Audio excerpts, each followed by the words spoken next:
वन्दे वन्द्यं सदानन्दं वासुदेवनिरञ्जनं ಶ್ರೀರಾಪತಿಮಾಧ್ಯಾದಿವರದೇಶವರಪ್ರದಂ. ದ್ವಾದಶ ಸ್ತೋತ್ರ ಪ್ರಥಮ ಸ್ತೋತ್ರದಲ್ಲಿ 7ನೇ ಶ್ಲೋಕ. ಸಂತತಂ ಚಿಂತಯೇತ್ ಕಂಠಂ ಭಾಸ್ವತ್ ಕೌಸ್ತುಭಭಾಸಕಂ ವೈಕುಂಠಸ್ಯಾಖಿಲಾ ವೇದಾಃ ಉದ್ಗೀರ್ಯಂತೆ ಅನಿಶಂ ಯತಃ. ಸಂತತಂ ಚಿಂತಯೇತ್ ಕಂಠಂ ಭಾಸ್ವತ್ ಕೌಸ್ತುಭಭಾಸಕಂ ವೈಕುಂಠಸ್ಯ ಅಖಿಲಾಃ ವೇದಾಃ ಉದ್ಗೀರ್ಯಂತೆ ಅನಿಶಂ ಯತಃ.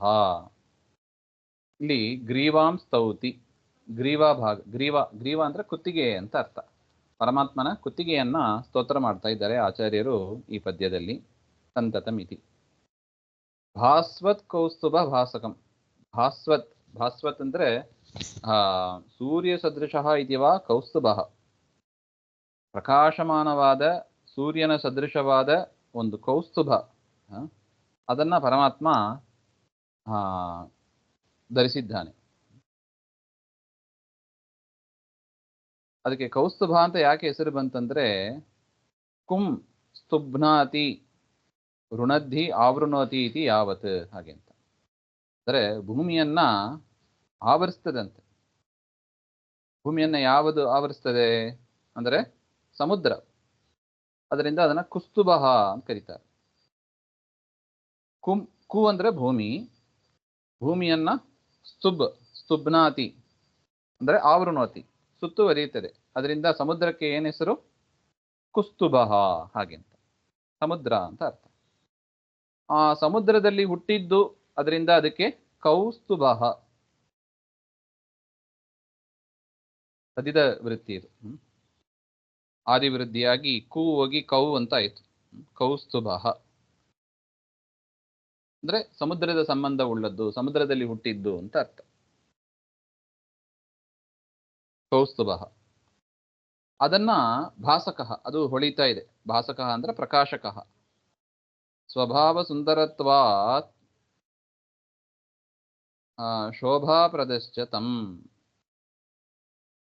ಅಶೇಷ ಆಮ್ನಾಯ ಅಭಿವ್ಯಂಜಕತೆಯ ಲೋಕವಿಲಕ್ಷಣ ಲಾವಣ್ಯೇನ ಚ ವೈಕುಂಠಕಂಠಸ್ಯ ಭೂಷಣತ್ವಂ ಉಚಿತಮೇವ ಇತ್ಯಾಶಯೇನಃ ಯತಃ.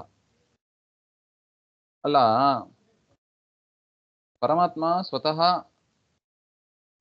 ಸುಂದರಮಯನಾದ ಪುರುಷ. ಅವನಿಗೆ ಈ ಕೌಸ್ತುಭ ಮಾಲೆ ಯಾಕೆ, ಕೌಸ್ತುಭ ಮಣಿಯನ್ನ ಪರಮಾತ್ಮ ಯಾಕೆ ಧರಿಸಬೇಕಾಗಿತ್ತು?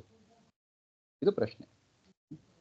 ಯತಃ, ಯಾವ ಕಾರಣದಿಂದ, ಕಂಠದಿಂದ ಏನಾಗ್ತದೆ ಹಾಗೆಂದರೆ, ಅಖಿಲಾಹ ವೇದಾಹ ಅನಿಶಂ ಉದ್ಗೀರ್ಯಂತೆ, ಉಚ್ಚಾರ್ಯಂತೆ ಅಂತ ಅರ್ಥ.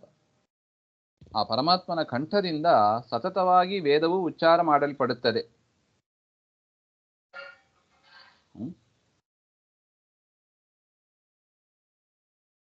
ಅದರಿಂದ ಹರೇಹೇ ಕಂಠಂ ಗ್ರೀವಾಂ ಸಂತತಂ ಚಿಂತೆಯೇತ್. ಅದರಿಂದ ಪರಮಾತ್ಮನ ಇಷ್ಟು ಒಳ್ಳೆ ಕಾರ್ಯ ಮಾಡ್ತಾನಲ್ಲ ಅಂತ ಪರಮಾತ್ಮನ ಕೊರಳಿಗೆ ಹಾಕಿರುವ ಆಭರಣ ಅದು ಉಚಿತವಾದದ್ದೇ. ಸುಮ್ಮನೆ ಯಾರಾದ್ರೂ ಕುತ್ತಿಗೆಗೆ ಹಾರ ಹಾಕ್ತಾರಾ, ಸನ್ಮಾನ ಮಾಡ್ತಾರಾ? ಇಲ್ಲ. ಸನ್ಮಾನ ಮಾಡ್ಬೇಕಂದ್ರೆ ಏನೋ ಒಳ್ಳೆ ಕಾರ್ಯ ಆಗಬೇಕು. ಏನು ಒಳ್ಳೆ ಕಾರ್ಯ ಮಾಡ್ತಾ ಇದೆ ಪರಮಾತ್ಮನ ಕುತ್ತಿಗೆ? ಹಾಗೆ ಅಂದರೆ ಸದಾ ವೇದಗಳನ್ನ ಉಚ್ಚಾರ ಮಾಡ್ತಾ ಇದೆ. ಅದರಿಂದ ಪರಮಾತ್ಮನ ಕೊರಳಿಗೆ ಆ ಮಾಲೆ ಇದೆ, ಹಾಗೆ ಅಂತ ಅರ್ಥ. ಸಮುದ್ರದಿಂದ ಬಂದ ಮಣಿ ಅದು, ಆ ಕೌಸ್ತುಭ ಮಣಿ. ಅಂತ ಗ್ರೀವಾ ಭಾಗವನ್ನ ಸಂತತಂ ಚಿಂತೆಯೇ, ಸದಾ ಧ್ಯಾನ ಮಾಡಬೇಕು. ಯಾರು? ಮುಮುಕ್ಷುಹು, ಯಾರು ಮೋಕ್ಷವನ್ನ ಬಯಸ್ತಾರೋ ಅವರು. ಎಷ್ಟು ಚಂದ ಇದೆ ನೋಡಿ ವ್ಯಾಖ್ಯಾನ. ಮೋಕ್ಷವನ್ನ ಬಯಸುವವರು ಧ್ಯಾನ ಮಾಡಿದರೆ ಸಾಕು. ಮಿಕ್ಕಿದವರಿಗೆ ಟೈಮ್ ಇಲ್ಲ, ಪುರುಸೋತಿಲ್ಲ, ಅವರಿಗೆ ಕಷ್ಟ ಇದೆ. ಆದರೆ ಯಾರು ಮೋಕ್ಷವನ್ನ ಬಯಸ್ತಾರೆ ಅವರು ಪರಮಾತ್ಮನ ಆ ಕಂಠವನ್ನ ಚಿಂತನೆ ಮಾಡಬೇಕು. ಒಂದೊಂದು ಶ್ಲೋಕದಲ್ಲೂ ಒಂದೊಂದು ಅವಯವ ಎಷ್ಟು ಸುಂದರವಾಗಿ ನಿರೂಪಣೆ ಮಾಡ್ತಾರೆ ನೋಡಿ.